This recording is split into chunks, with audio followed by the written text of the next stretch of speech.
ओम। एक रात्रि क्लास है 1 जून 1968। रूहानी बच्चों ने अपनी सर्विस का समाचार सुनाया महाबलेश्वरम का।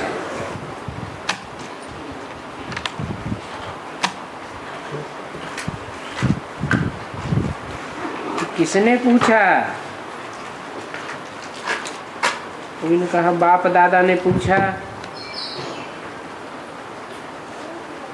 बाप ने दादा द्वारा पूछा तो गोया बाप दादा ने पूछा। ये तो बच्चों को निश्चय है जो ब्राह्मण हैं।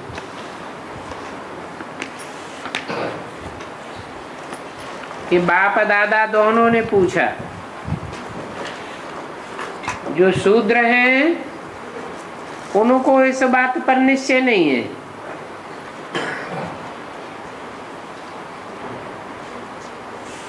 हो सकता है अगर उनकी तकदीर में हो तो समझ भी सकते हैं। बरोबर बेहद का बाप और हद का दादा।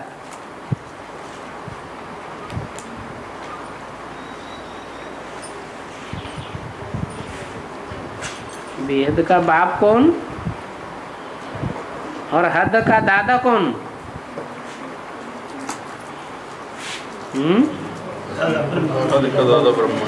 हद का दादा ब्रह्मा और बेहद का बाप शिव। वो बाप को कैसे पूछेंगे? तो उनकी आत्मा का नाम है बिंदु।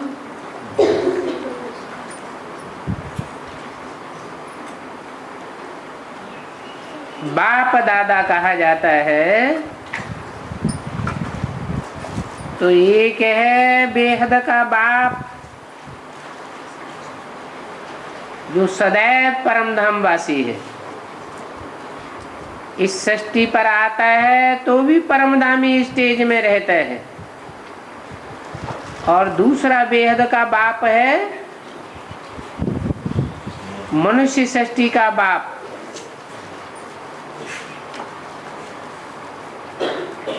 उस बाप के बगैर भी निराकारी बाप अपना कार्य संपन्न नहीं करते।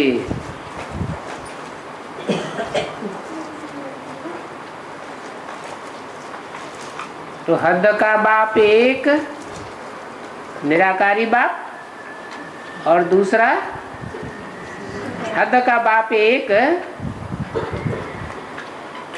जो लौकिक बाप होता है।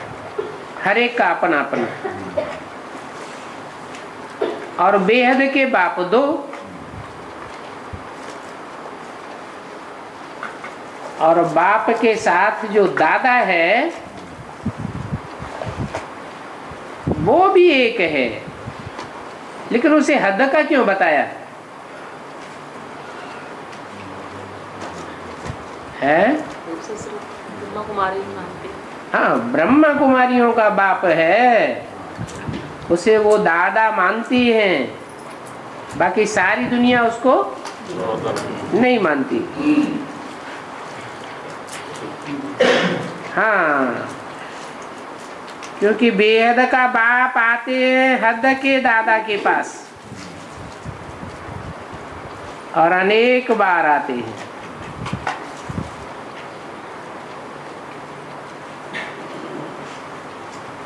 अभी जिनको निश्चय है कि ये बेहद का बाप है और थोड़े ही रोज के लिए आए हैं,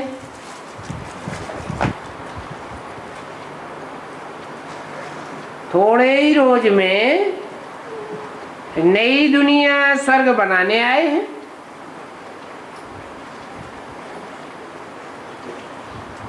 तो ऐसे निश्चयवान बच्चे जरूर पुरुषार्थ करके बन सकते हैं। परंतु अगर तकदीर में नहीं है तो कब निश्चय भी नहीं होता। कि ये बेहद का बाबा है।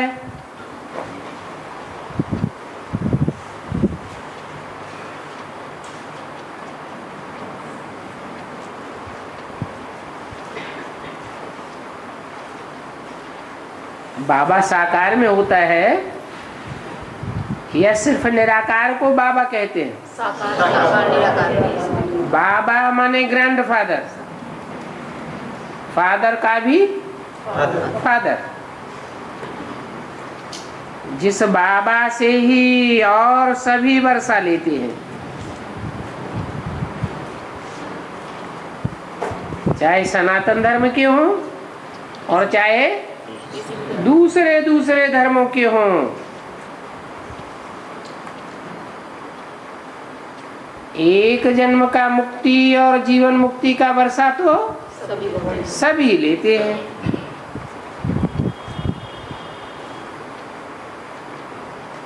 अथवा यूं कहें कि सूर्यवंशी चंद्रवंशी ने तो पूरा वर्षा लिया,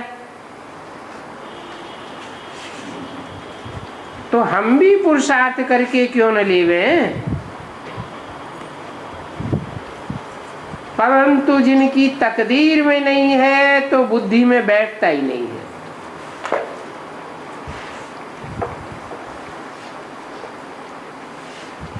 सुनते भी हैं परंतु कान से निकल जाता है।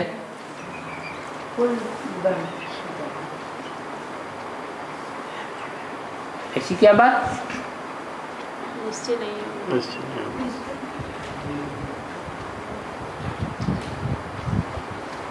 उनकी तकदीर में नहीं है तो एक कान से सुनते हैं, दूसरे कान से निकल जाता है।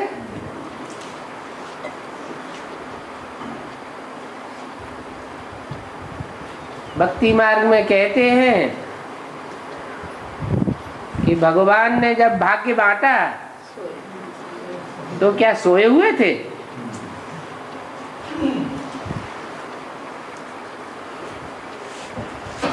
तो जैसे इनकी बुद्धि में से निकल जाता है।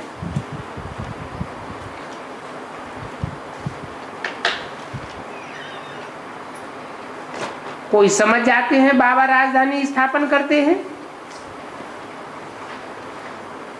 और उस राजधानी में हर मर्तबे के होते हैं, सो भी एक जन्म की राजधानी की बात नहीं है। राजाई कोई एक जन्म ही चली है क्या? जन्म जन्मांतर राजाई ही चलती चली आई। ये तो अभी 100-200 वर्ष से, जब से माया का राज्य आया है, रावण राज्य आया है, तब से प्रजा के ऊपर प्रजा का राज्य शुरू हुआ। तो जन्म जन्मांतर कल्प कल्पांतर की बात है। इतनी बड़ी बात है तो हम क्यों न पुरुषार्थ करें।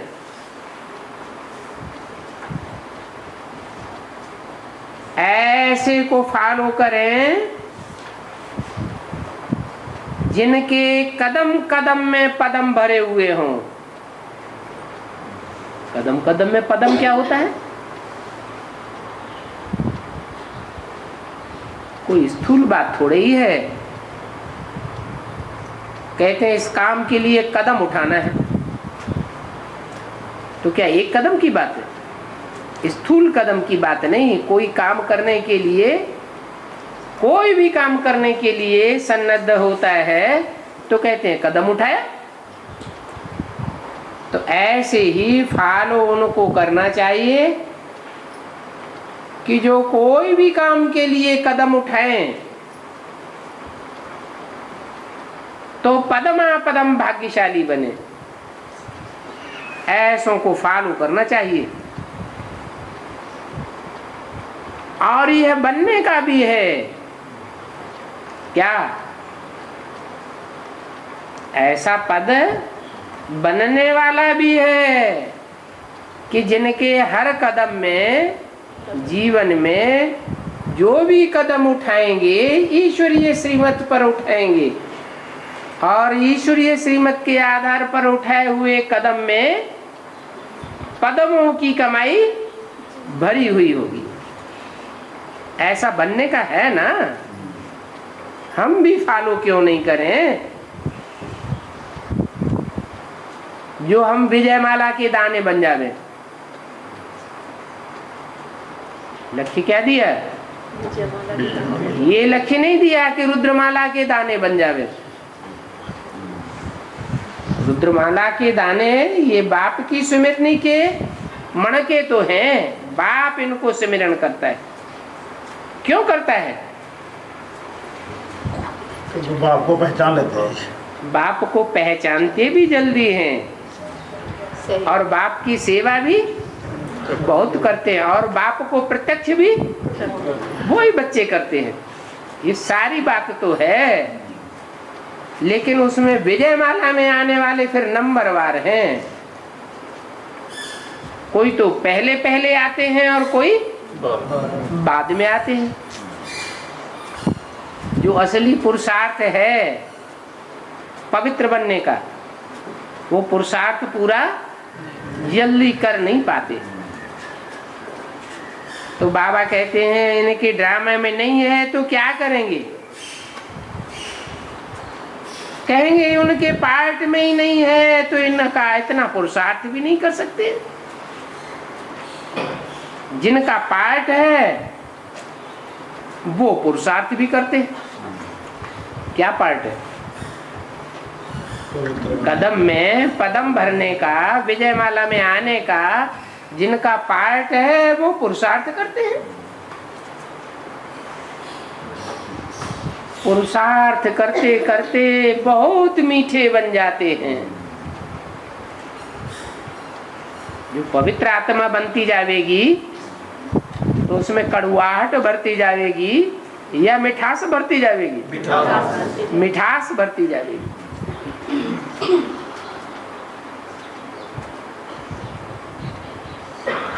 लौकिक दुनिया में ही देख लो, ब्राह्मण परिवार में ही देख लो, कन्याएं भी हैं पुरुषार्थ करने वाली, माताएं भी हैं पुरुषार्थ करने वाली, अधर कुमार भी पुरुषार्थ करने वाले हैं, और कुमार भी पुरुषार्थी है। परंतु जास्ती मिठास किस में होता है?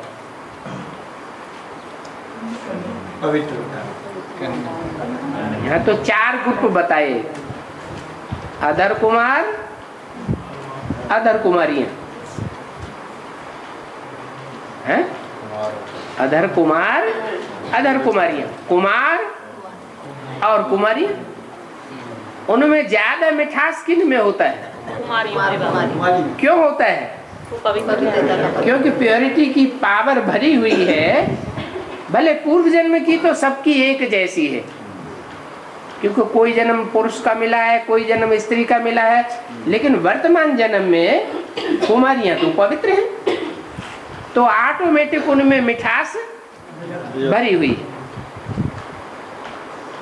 अब यहाँ एक जन्म का पुरुषार्थ इकट्ठा होता है आखिरी जन्म में, या जन्म जन्मांतर की तकदीर आकर के इकट्ठी होती है?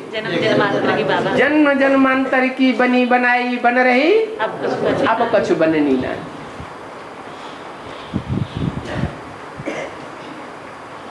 तो ऐसे ऐसे बच्चे बहुत हैं जो पुरुषार्थ करके बहुत बहुत मीठे बन जाते हैं। पहले ज्ञान में आए थे तो बहुत कड़ुए थे, और ज्ञान में आने के बाद दिन दूने रात चौगुने परिवर्तन होता जाता है। बाप भी बहुत मीठा है ना, ये भी जानते हो।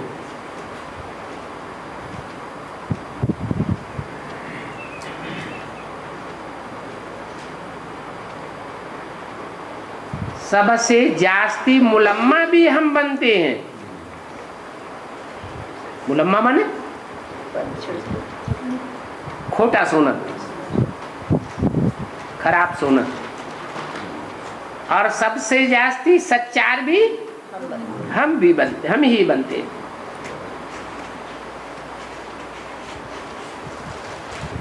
तो जो पुरुषार्थ नहीं करते हैं उनको फीलिंग आती है हम तो तुच्छ बुद्धि।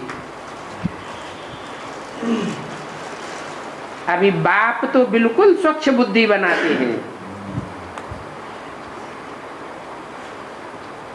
ऐसा जो स्वच्छ बुद्धि होगा उसकी निशानी क्या होगी?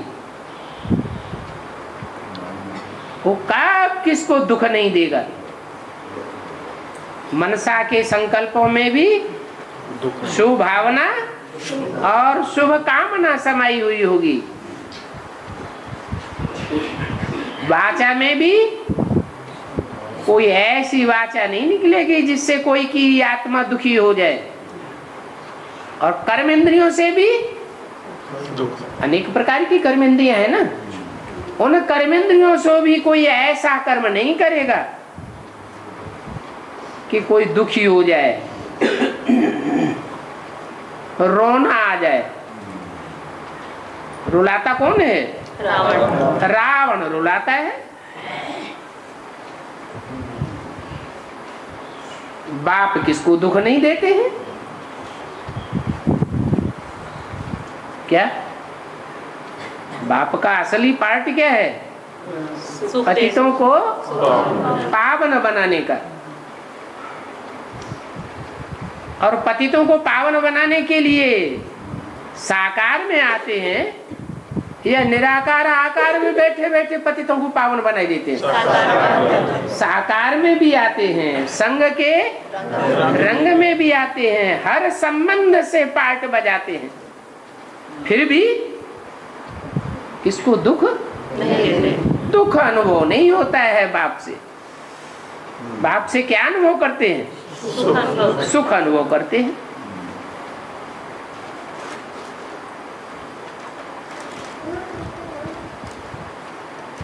कोई कोई बच्चे हैं जो अपनी ग्रहाचारी से ही अपने को दुखी कर देते हैं। काहे से दुखी कर देते हैं? ये ग्रहाचारी क्या होती है?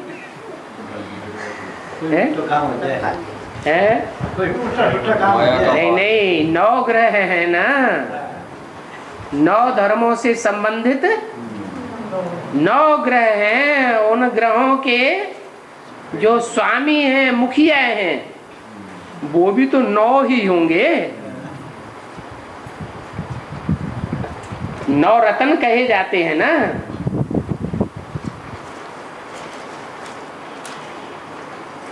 उनमें पुखराज भी है,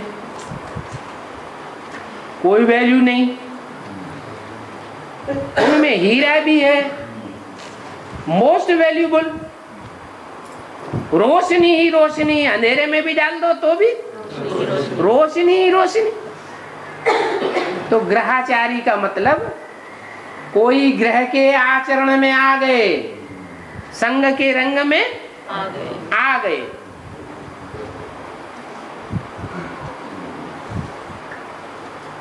तो ऐसी दुष्ट ग्रहाचारी से अपन को ही दुखी कर देते हैं। बाप तो दुख नहीं दे सकता।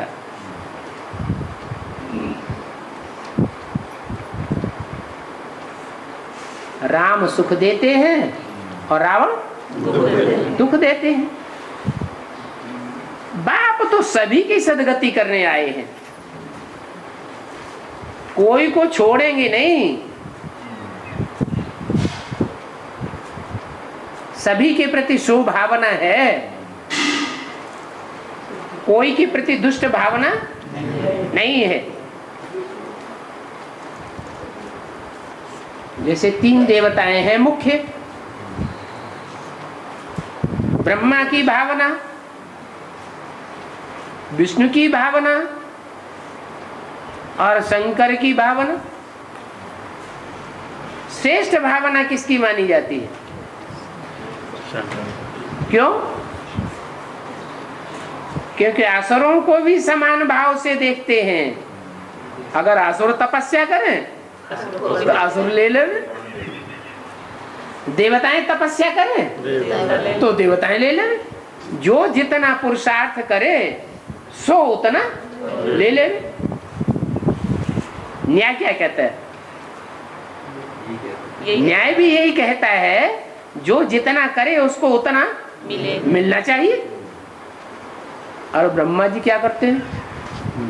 देवताओं को बांट लेते हैं। देवताओं को ब्रह्मा जी बांटते हैं। यज्ञ के आदि से लेकर के अब तक वहाँ कौन पल रहे हैं? सारे ही असुर पल रहे हैं।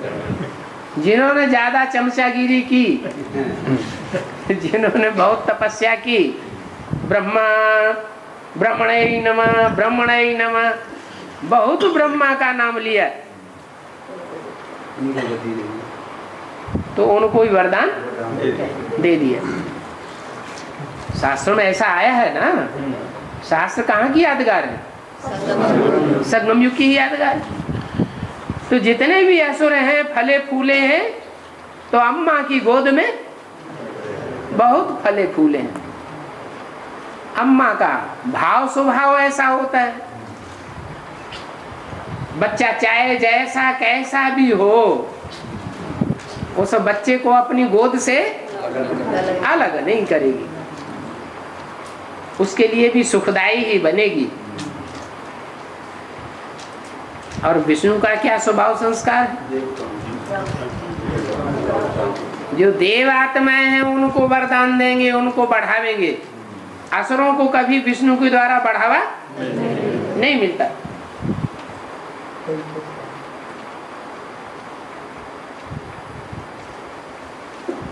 तो बोला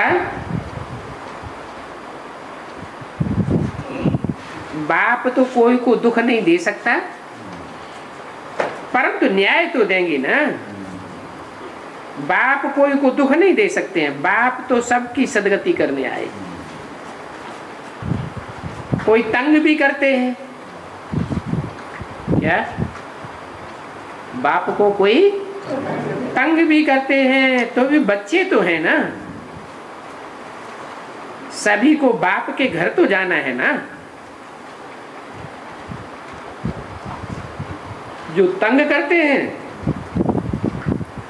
तो नियम बना हुआ है, कोई को तंग करेंगे तो उसका रिजल्ट क्या मिलेगा?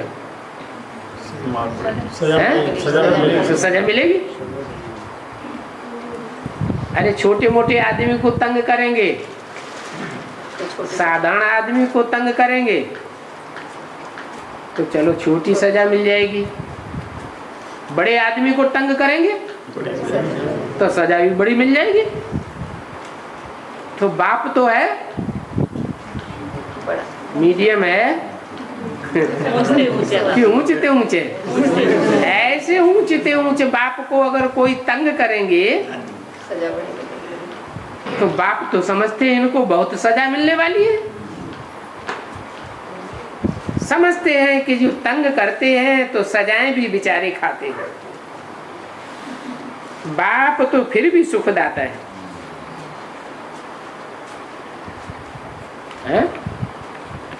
सुख बाप देता है या धर्मराज देता है?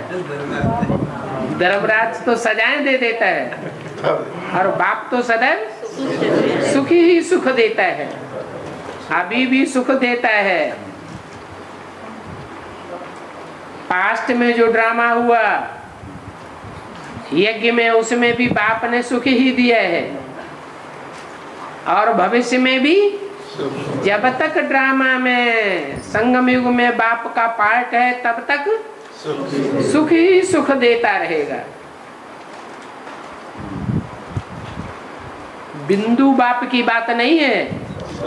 बिंदु बाप कोई साकार तन में आकर के जो भी पार्ट बजाता है उस पार्ट में बच्चों के लिए सुख देने का ही पार्ट भरा हुआ है। बाप सुख का सागर है। सुख का सागर क्या देगा? सुख ही सुख देगा। धर्मराज नहीं है, बाप धर्मराज नहीं है। कहते हैं धर्मराज मेरे साथ है। मेरा राइट हैंड है, क्या राइटियस काम करता है धर्मराज? धर्मराज भी गलत काम नहीं करता। तो बेहद का सुख देने के लिए बाप आया हुआ है।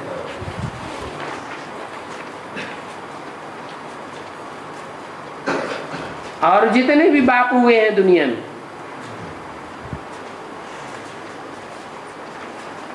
कोई के भी, चाहे 84 जन्म लेने वालों के और चाहे कम जन्म लेने वालों के, चाहे देवी देवता सनातन धर्म वाले हों और चाहे दूसरे धर्म की आत्माएं हों, उनके जो भी जन्म जन्मांतर के बाप हुए हैं उन्होंने उतना सुख नहीं दिया है जितना सुख बाप देते हैं हर आत्मा को। इसलिए दुनिया की हर आत्मा जन्म जन्मांतर किसका नाम लेती आई? बाप का। ओ गॉड फादर। 1:68 की वाणी का तीसरा पेज। तो तुम बच्चों को तो ये निश्चय है कि हम भी बाप के बच्चे हैं, हम भी किसी को दुख नहीं देंगे।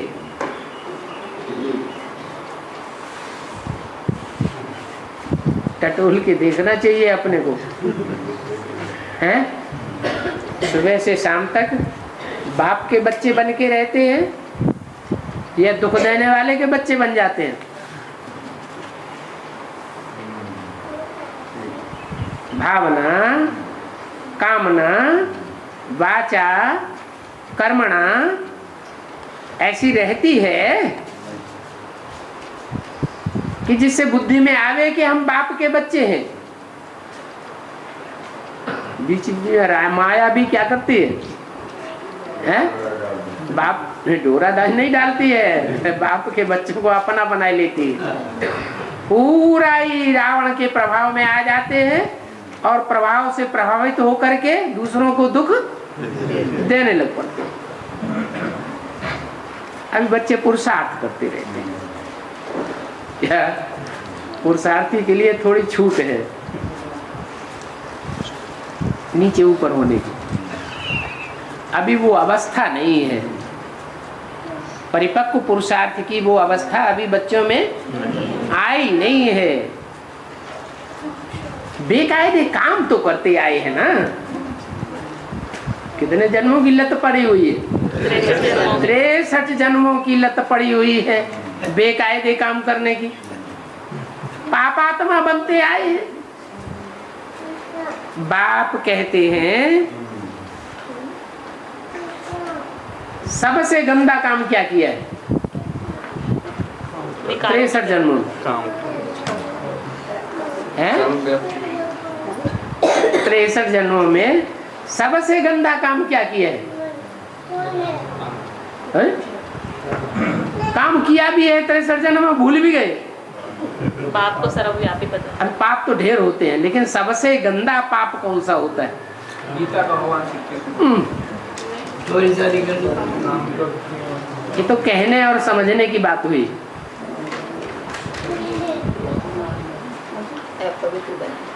हैं? हाँ, सबसे गंदा काम है काम विकार में जाना।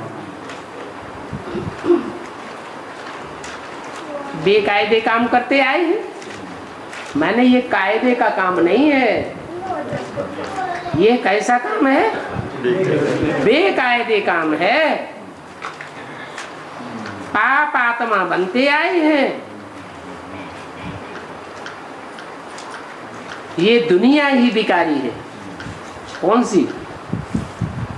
द्वापर युग से जो भी द्वैतवादी दुनिया बनी वो दुनिया ही वे माने विपरीत, कारी माने कर्म करने वाली, रावण की मत पर विपरीत कर्म करने वाली दुनिया बन गई।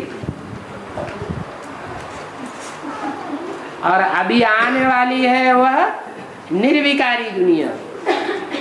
कैसी दुनिया? निर्विकारी दुनिया। हाँ, जिसमें विकृत काम कर्म इंद्रियों से नहीं होगा। जो श्रीमत है उस श्रीमत के विपरीत काम नई दुनिया में नहीं होगा। कहा भी जाता है वाइसलेस वर्ल्ड, जिसमें विकार होते ही नहीं। विशियस वर्ल्ड, जिसमें विषय विकार ही भरे हुए। ये अक्षर अभी तुम्हारी बुद्धि में फिट हो गया। क्या? विकारी दुनिया और निर्विकारी दुनिया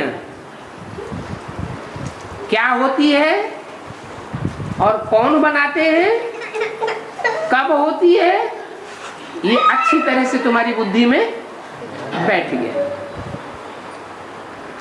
और ये विकारी दुनिया निर्विकारी दुनिया का सबक और कोई नहीं पढ़ाता है, सिर्फ एक बाप ही आकर ये सबक पढ़ाते हैं। वेद शास्त्र आदि भल पढ़े, परंतु उनमें फायदा कुछ भी नहीं हुआ। जितना जितना वेद शास्त्र पढ़ते गए, द्रौपदी की कहानी पढ़ी, जो द्रौपदियां हैं, तुम सब द्रौपदियां हो, तो क्या बनती गई? 5-5 पति। बात बनाने वाली बात बुद्धि में बैठ गई। अरे द्रौपदी ने भी तो 5 पति बनाए थे। सिवाय नुकसान के और शास्त्रों के पढ़ने से कोई काम हुआ नहीं। इस पढ़ाई में तो नुकसान की कोई बात नहीं है।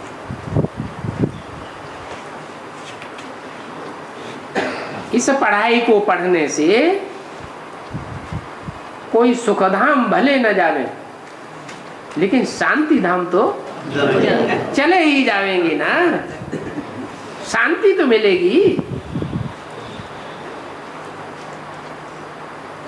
बाप कहते हैं मीठे मीठे बच्चे, तुम पतित तो हो। क्या? ये तो रियलाइज कर लो क्या कि तुम पतित तो हो। बुलाते हो किसको? हे पतित पावन आओ। अच्छा, अब तो ज्ञानी बन गए, अब तो नहीं बुलाते होंगे। नहीं बुलाते, आया हुआ है, नहीं बुलाते ना। दिल से पूछो, दिल से पूछो, बुलाते हो कि नहीं बुलाते हो? जब तक पतित है तब तक तो बुलावेंगे। पहले पावन थे, नई दुनिया में क्या थे? पावन थे। अभी तो नहीं है, अभी तो पतित तो हो, फील करते हो हम जरूर पतित थे, अभी हम पावन बन रहे हैं। सन्यासी भी समझते थे कि हम पतित थे। कोई कोई नास्तिक ऐसे हैं क्या, जिस बात को मानते ही नहीं। क्या बात? क्या हम पतित हैं? गोते खाते रहते हैं विषय वैतरणी नदी में, फिर मानते नहीं है कि हम पतित हैं।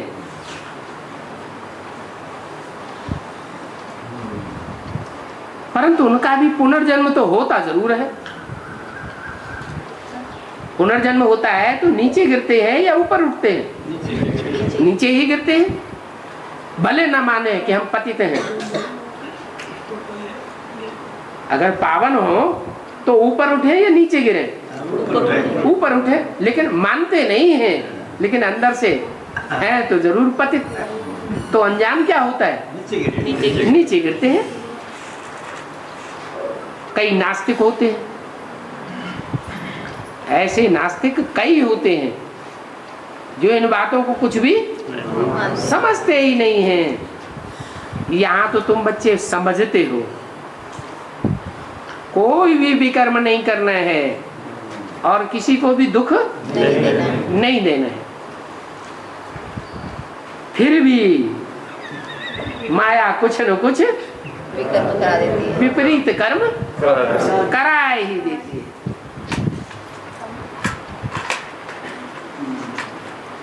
बहुत मार करने वाला अंग कौन सा है जो बहुत दुख देता है? कामेंद्री। उससे नहीं करेंगे दुख देने का काम तो कम से कम आंख से तो जरूर कर देंगे। इसलिए बाप कहते हैं 10, 20, 50 भूले तो रोज ही करते होंगे। तो माया कुछ न कुछ विकर्म कराए।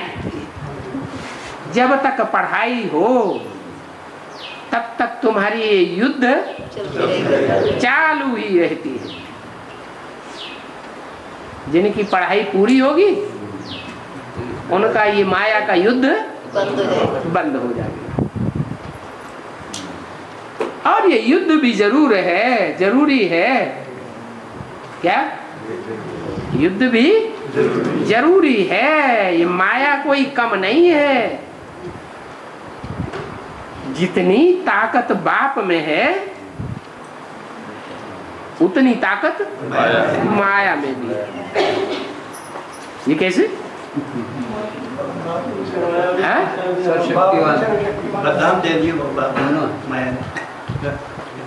बड़ी बेटी है। माया में बाप जितनी ताकत कैसे है? बड़ी बेटी है। अरे युद्ध का अंजाम क्या होगा आखिर? माया जीतेगा कौन? माया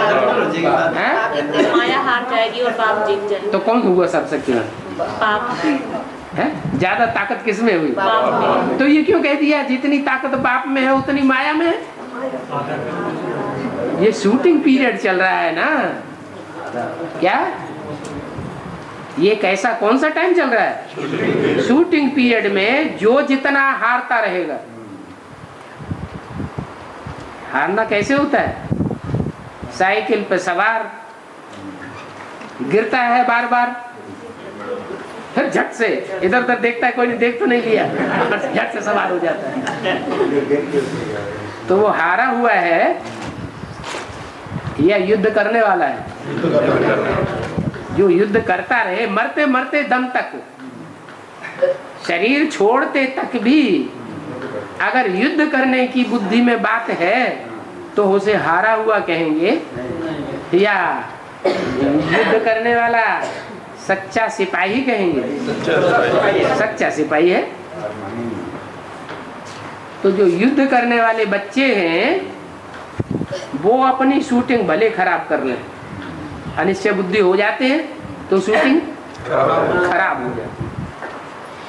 माया युद्ध करते करते अनिश्चय बुद्धि बना देती है। तो बच्चों के लिए ये बात हो सकती है कि बच्चे नंबरवार हैं युद्ध करने में, लेकिन बाप तो हारने वाला माया से नहीं। फिर भी माया आधी शूटिंग तो बच्चों से आधा कल्प की करा ही लेती है। आधा कल्प के लिए बच्चों से विकर्म करा लेती है कि नहीं करा लेती है? कोई बच्चा ऐसा है जो आधा कल्प विकर्मी दुनिया में न जावे? बाप के जितने भी बच्चे बनते हैं उन सबको विकर्मी बनाए करके विकर्मी द्वैतवादी दुनिया में, दुख की दुनिया में ले आती है। तो आधा कल्प उनके ऊपर राज्य करती है। इसलिए बोला कि माया भी कम शक्तिवान नहीं है, कम ताकतवर नहीं है। जितना बाप ताकतवर है, जितना बाप का राज्य चलता है, उतना माया का भी राज्य चलता है। बड़ी जबरदस्त है।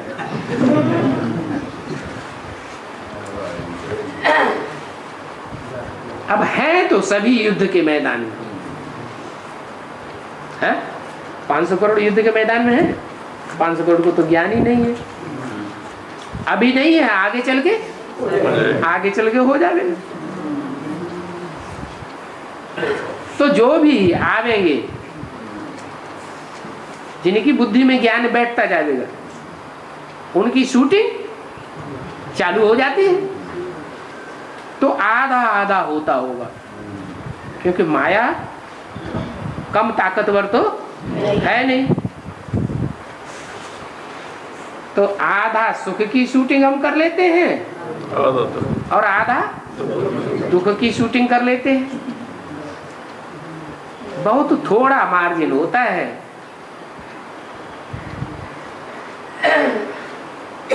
क्या माने जास्ती सुख की शूटिंग करने का, जास्ती बाप की तरफ पाला में रहने का थोड़ा मार्जिन होता है।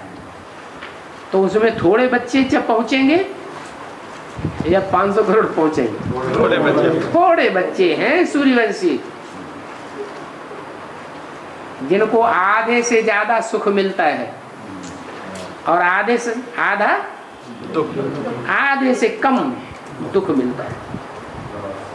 वो थोड़ी मार्जिन में आने वाले थोड़े से बच्चे हैं जो बाप की पाला की तरफ ज्यादा जोर दे देते हैं, बाकी तो हराए देते हैं। हाँ? हराने वाले बच्चे ज्यादा हैं या बाप की पाला में रस्साकसी हो रही कि नहीं? माया और रावण की रस्साकसी हो रही, तो बाप की पाला में जास्ती जोर लगाने वाले बच्चे बहुत थोड़े हैं, बरबस माया की तरफ खिंचे चले जाते हैं, हरा देते हैं।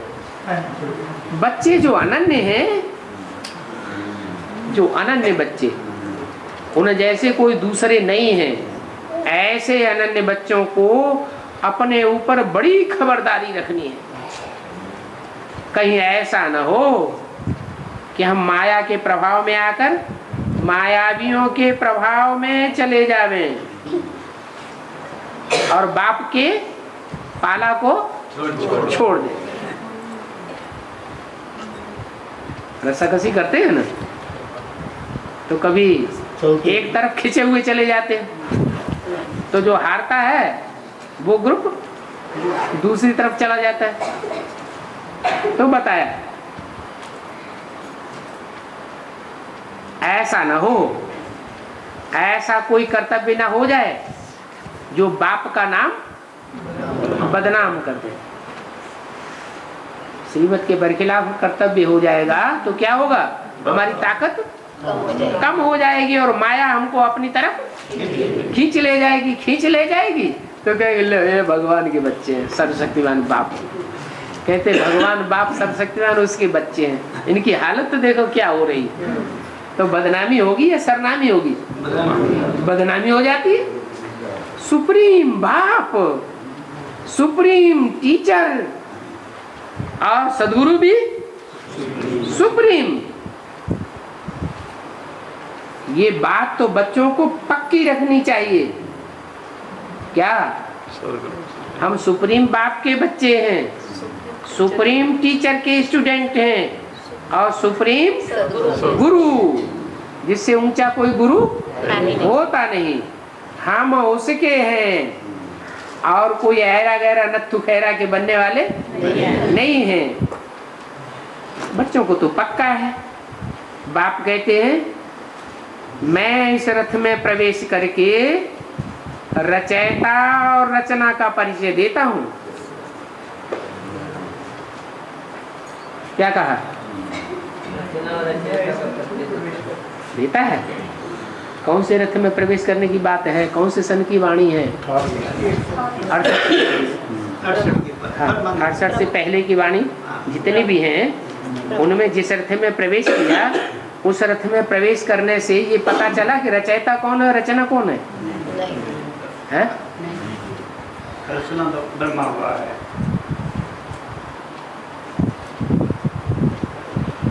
फर्स्ट क्लास रचना कौन है और रचयिता कौन है?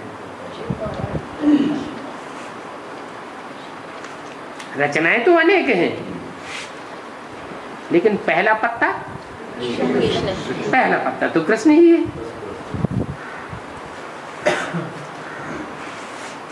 ऐसा ईश्वर का परिचय कब कोई दे नहीं सकता। ये ईश्वरी शिक्षा सिवाय ईश्वर के और कोई दे ही नहीं सकता। बाप कहते हैं बच्चे अभी माम एकम याद करो। क्या? माम एकम याद। ऐसे नहीं कि तीन समझ लो कि सुप्रीम बाप अलग है, सुप्रीम टीचर अलग है, सुप्रीम गुरु अलग है, हैं? तो तीन को अलग अलग याद करना शुरू करें और उनके व्यक्तित्व कोई अलग अलग हो, ऐसी कोई बात नहीं है। एक ही है, एक ही चोले में तीनों पार्ट नंबरवार चलते हैं। तो कहते हैं बच्चे माम एकम याद करो, माम एकम याद करेंगे तो तुम सतो प्रधान बन जाओगे। बीच बीच में जो पहले बेसिक नॉलेज में चल चुके हैं कई साल, तो उनको ब्रह्मा नहीं याद आ जाता है? याद तो आता है ना, तो फिर माम एकम का हुआ है?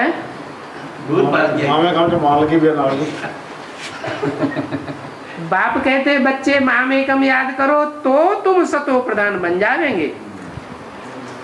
अगर रचना को भी याद किया और रचना में जो फर्स्ट क्लास रचना पहला पत्ता है 16 कला संपूर्ण, उसको भी याद किया तो क्या होगा? चढ़ती कला होगी या उतरती कला हो जाएगी? उतरती कला में चले जाएंगे, सतो प्रधान नहीं बनेंगे। बच्चे भी समझते हैं कि हम तो सुप्रीम बाप, सुप्रीम टीचर, सुप्रीम गुरु के बच्चे हैं, हमारी तो गारंटी है। क्या? हमारा तो नीचे उतरना असंभव है। अगर हमारी गफलत है ये बात समझने में कि हम किसके बच्चे हैं, गफलत है तो हम दौड़ी नहीं पहन सकते। दौड़ी नहीं पहन सकते हैं तो फील होता है, फीलिंग आती है कि हम दौड़ी नहीं कर सकते हैं। और है तो बहुत इजी, क्या है? दौड़ी पहनना, तीखी दौड़ी पहनना है तो बहुत इजी। अपन को आत्मा समझ, बाप को याद करो। छोटी सी सहज बात कितना सहज करके बता दिया। क्या करो? जो तुम हो सो अपन को याद करो, और आत्मा के बाप को, परम पिता परमात्मा बाप को याद करो। बाप को याद करेंगे तो सिर्फ बिंदु ही याद आवेगा, या याद उसकी आती है जो कुछ करके गया हो, हैं? जो कुछ करके गया हो, अच्छा काम हमारे लिए करके गया होगा, तभी तो याद आवेगा। बच्चे को बाप याद आता है कि हमारा बाप मल्टी मिलियनर था, इतनी मिले स्थापन करके और हमारे लिए ये वर्षे में देकर गया। तो बच्चे को याद तो आवेगा ना अपना बाप। तो यहाँ भी तुमको बाप को याद करना तो बहुत इजी है। अपन को आत्मा समझ, बाप को याद करो। बाबा आया हुआ है, परम पिता उसको कहते हैं, आत्मा कहती है उसको क्या? परम पिता, जिसका कोई पिता और होता नहीं। शंकर का तो पिता होता है कि नहीं? नहीं होता। शंकर का पिता नहीं होता, साकार में कोई पिता नहीं। किसको याद नहीं करता? वो अपने बाप को याद नहीं करता? करता है। तो ऐसे कैसे कहती है शंकर को पिता नहीं होता है? शंकर को भी पिता तो होता है, वो अपने बाप को याद करता है, वो अपने टीचर को याद करता है। उसके लिए तो मुरली में बोला है क्या? तेरी बुद्धि में बाबा कहने से कोई साकार याद नहीं आवेगा। कौन याद आवेगा? बिंदी ही याद आवेगी।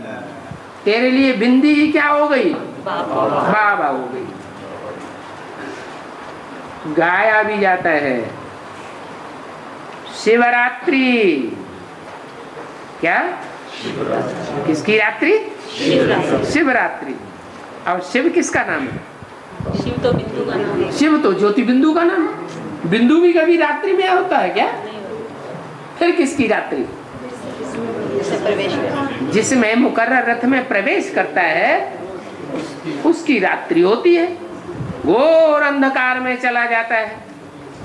फिर जब वो शिव उसमें प्रवेश करता है तो घोर सूझने में आ जाता है। तो उसकी यादगार बनी हुई है क्या? शिवरात्रि। अभी तुम समझते हो रात्रि क्यों कहते हैं? क्यों कहते हैं? क्योंकि सवेरे को नहीं आता है। सवेरे में तो प्रत्यक्ष होता है कृष्ण, क्या? कृष्ण को और शिव को भक्ति मार्ग में रात्रि के 12 बजे दिखा दिया। परंतु क्या कृष्ण रात्रि के 12 बजे होता है या सवेरे के टाइम होता है? सवेरे अमृत वेले के टाइम कृष्ण का जन्म। बाप का आना पहले होता है। बाप आते हैं तो बच्चे को पढ़ाई पढ़ावेंगे, तैयार करेंगे, बच्चा नई दुनिया जाने लायक बने, तब वो नई दुनिया में पैदा हो, प्रत्यक्ष हो। तो ये बातें बाप के सिवाय कोई समझा ही नहीं सकता कि शिवरात्रि क्यों कहते हैं। ये नहीं कहते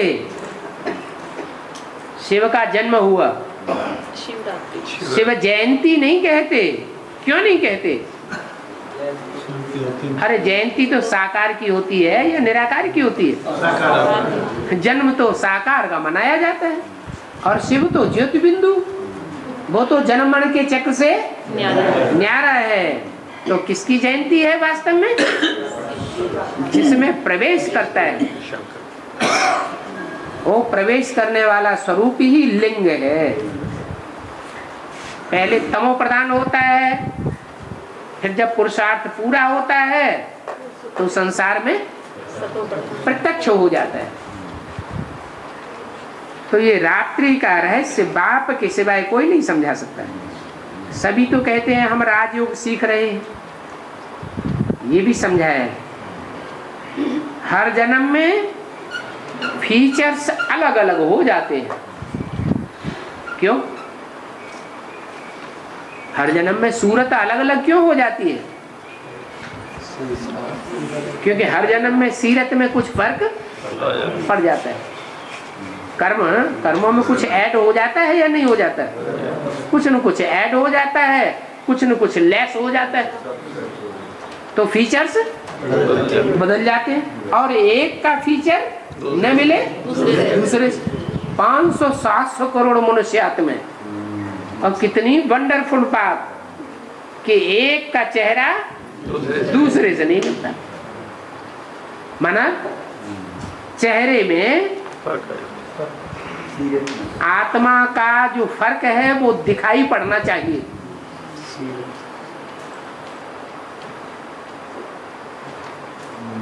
एक लेखक ने लिखा भी है, मनुष्य की बाहरी आकृति, चेहरा का जो स्वरूप है वो मन की, बुद्धि की, आत्मा की एक प्रतिकृति है।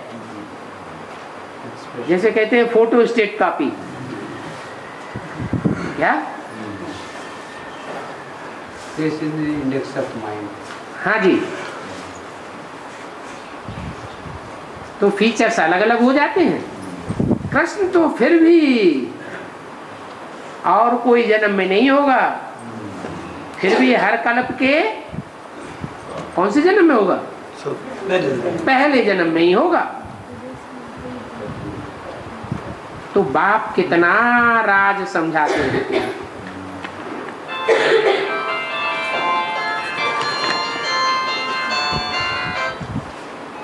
समझने की मार्जिन है क्या? समझाते तो बहुत राज हैं, लेकिन है किसके ऊपर? समझने वालों के ऊपर है। कोई जास्ती समझ लेते हैं और कोई कम समझ पाते हैं। तो समझने की मार्जिन बहुत है। आगे चलकर बाप बतलाते रहेंगे क्या क्या सब बतलाते रहेंगे। इसकी आत्मा में कितनी मार्जिन है समझने की, गहराई को पकड़ने की, और किसकी आत्मा में कितनी मार्जिन है, ये पता चल जाएगा। और समझते भी रहेंगे क्या अभी तो सब कहेंगे हम राजा बनेंगे, सब कहते हैं हम बड़े राजा हैं, हम तुम्हारी बात नहीं मानेंगे। हम तुम्हारी बात नहीं मानेंगे। कोई किसी की अधीनता मानने के लिए तैयार होता है? कोई नहीं तैयार होता। लेकिन आगे चल करके ऐसी फीलिंग आएगी कि हमारी बुद्धि में तो इतनी समझने की ताकत नहीं है। ये भी तुम जानते हो, दिन प्रतिदिन तुम्हारी बुद्धि में ज्ञान बहुत समझ में आता जाता है। पहले कम समझते थे और अब जास्ती समझते जाते हैं। हर बच्चा समझदार बनता जाता है। बाप कहते हैं तुम बहुत बेसमझ बन गए थे, ये भी तुमको पता नहीं कि हम कितना होशियार थे। कितने बेसमझ बन गए। पहले हम कितने होशियार थे, अब हम कितने बुद्धू बन गए, इस बात का भी हमको पता नहीं रहता। बाप कहते हैं तुम अपने जन्मों को नहीं जानते हो, मैं तुमको समझाता हूं।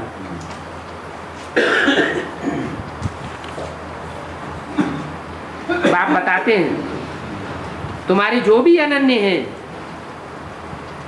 पंडा बन करके ले आते हैं, तो स्टूडेंट समझते हैं ये होशियार है। क्या ज्ञान में आते हैं तो कोई न कोई पंडा बन करके ले आता है कि नहीं?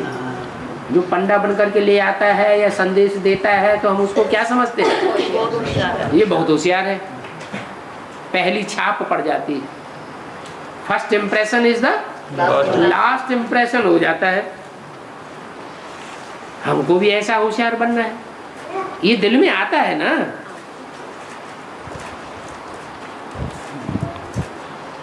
अब बाप तो कहते हैं हम जिन्स का कल्याण करो, पुरुषार्थ में लगे रहना चाहिए। तुम भी स्टूडेंट हो, पुरुषार्थी हो, दिल में ये आना चाहिए क्या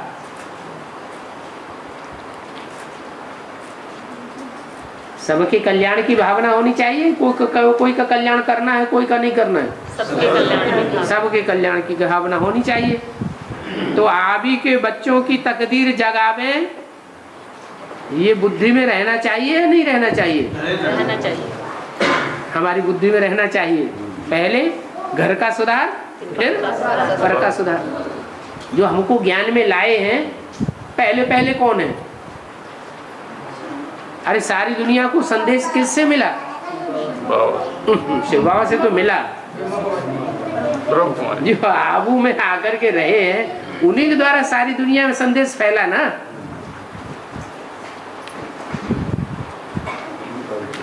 अकेला बाप थोड़ा ही सारा काम किया, किसके द्वारा किया? आबू वासियों के द्वारा ये काम हुआ ना। तुम भी उनके बच्चे, बाप के बच्चे, मददगार हो।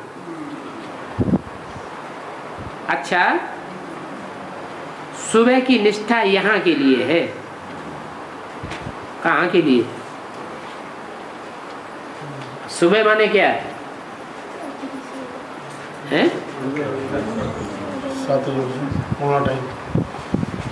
माने सवेरे 4-5 बजे हो तब निष्ठा यहाँ के लिए है। क्या मतलब हुआ?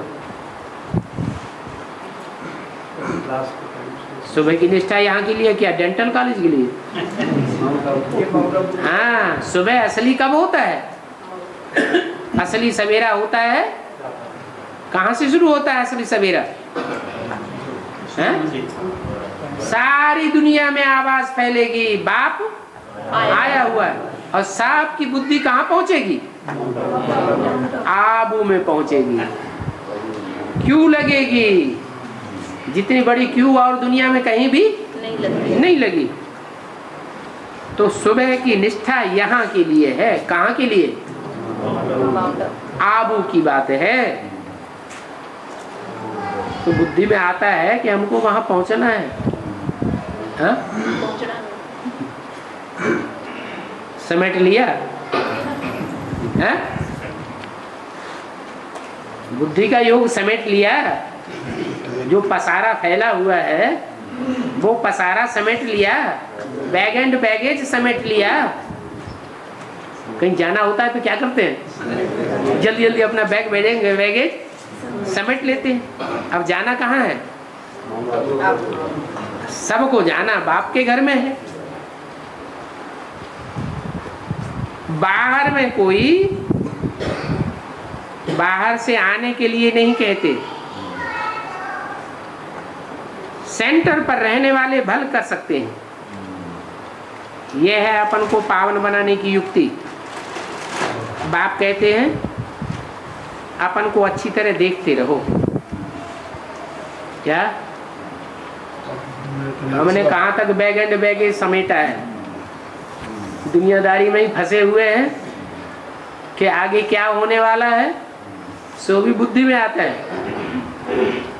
अरे आना चाहिए ना, बाप ने तो बता दिया मधुबन वालों को मधुबन छोड़ना पड़ेगा। ये नहीं कहा मिनी मधुबन या ब्रॉड मधुबन, कोई भी मधुबन के वासी हो उनको छोड़ना पड़ेगा। गीता पाठशाला वालों को गीता पाठशाला छोड़नी पड़ेगी। उनको तो बहुत अहंकार हो जाता है, हमारी गीता पाठशाला बहुत अच्छी चल रही है, हम बहुत अच्छे टीचर हैं, लेकिन नहीं, फिर भी क्या करना पड़ेगा, छोड़ना पड़ेगा। अपन को देखते रहो, फिर तुम समझ सकते हो। तुमसे पूछा जाए विनाश होना चाहिए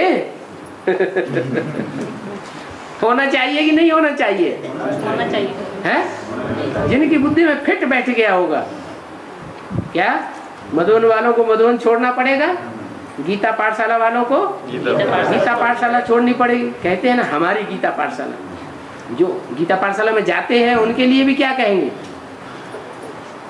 हमारी गीता पाठशाला या तुम्हारी? हमारी गीता पाठशाला, हमारे बाप की गीता पाठशाला। पाठशाला है किसकी?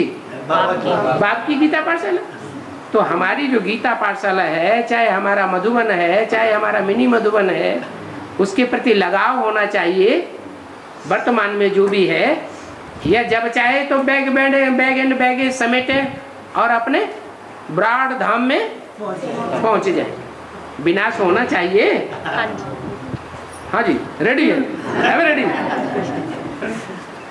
कहेंगे नहीं अभी नहीं, झूठ बोल दिया ना है। अगर कहें अभी अभी रेडी, तो रेडी है? उसमें भी बाबा हमारा ही कल्याण है, विनाश में विनाश में कल्याण है, लेकिन रेडी है जाने के लिए। इसीलिए बोला पहली ट्रेन चलेगी है, जिनको ट्रंकाल आना होगा आ जाएगा, अच्छा पुरुषार्थ किया होगा तो उनको ट्रंकाल बाबा का आ जाएगा। उठो चलो। तो जिन्होंने बैग एंड बैगेज समेटा होगा वो तो धक से तैयार हो जाएंगे, और जिनका पसारा हुआ है वो कहे यार जल्दी करो, समाटी करते करते तो पहली ट्रेन निकल जाएगी। तो बाप कहते हैं अपन को देखते रहो, ऐसा न हो कि हम फेल हो जावें। ड्रामा अनुसार टाइम मुकर्रर है, काहे का है? पहली ट्रेन का टाइम मुकर्रर है। जहां से भी जो ट्रेन चलनी होगी उसका टाइम मुकर्रर है। जब कर्मातीत अवस्था होगी और भक्ति का समय पूरा होगा, क्या कहा, तब का वो टाइम मुकर्रर है। बाकी तो सहन करना ही है। अभी जो कुछ भी सहन करना पड़ रहा है तब तक तो सहन करना है। अत्याचार आदि होते हैं वो भी देख रहे हैं। सूपनखा, पूतना, ये सभी इस समय के नाम है ना। क्या किस समय के? ब्राह्मणों की संगम की दुनिया में ही बाहर की दुनिया की सूपनखा पूतनाओं की बात है कि अंदर की दुनिया की बात है? अंदर की दुनिया अंदर की दुनिया में ही सूपनखाएं भरी हुई हैं जो लड़ाई करवाए देंगी, दुनिया वालों की बुद्धि को और ही उकसाए देंगी, झगड़ा करावेंगी जोर से। और अंदर ही पूतनाएं हैं। पूतनाएं माने भिख मांगने वाली, पुरुषार्थ में भिख मांग के रोड़ा डालेंगी या अच्छा काम करेंगी? और ही रोड़ा डालने वाली है। द्रौपदी पुकारती है? कहाँ सूपनखाएं पूतनाएं और कहाँ द्रौपदी है। जब सूपनखाएं पूतनाएं अपना तेजी से काम करती है तो ज्यादा लोड किसके ऊपर पड़ेगा? द्रौपदी के ऊपर। द्रौपदियों के ऊपर बेचारियों को लोड पड़ जाता है। सारी दुनिया उनको वैश्या समझती है, उनको नंगा करना चाहती है। दुर्योधन दुशासन बन के कोर्ट में ले जावेंगे, कोर्ट में नंगा करावेंगे, हॉस्पिटल में ले जावेंगे, इनकी जांच करो। तो उस समय कौन सहायक बनेगा? घर वाले? बाप सहायक बनेगा। है ये ज्ञान में चलने वाले? कोई सहायक नहीं बनेगा। एक शिव बाबा, दूसरा न कोई। अबलाओं पर अत्याचार तो होते हैं ना, अभी बाप श्रीमत देते रहते हैं। सारी दुनिया में तुम सितारे हो, लकीएस्ट। क्या लकी माने? भाग्यशाली। लकीएस्ट माने सबसे जास्ती पद्मा पदम भाग्यशाली तुम सितारे हो। और सारी दुनिया की बात है, ऐसे नहीं हिंदुस्तान के भाग्यशाली सितारे। सारी दुनिया में तुम सबसे जास्ती लकी। अच्छा, मीठे मीठे रूहानी सिकिल्ले बच्चों को रूहानी बाप दादा का याद प्यार दूंगा। रूहानी बाप को रूहानी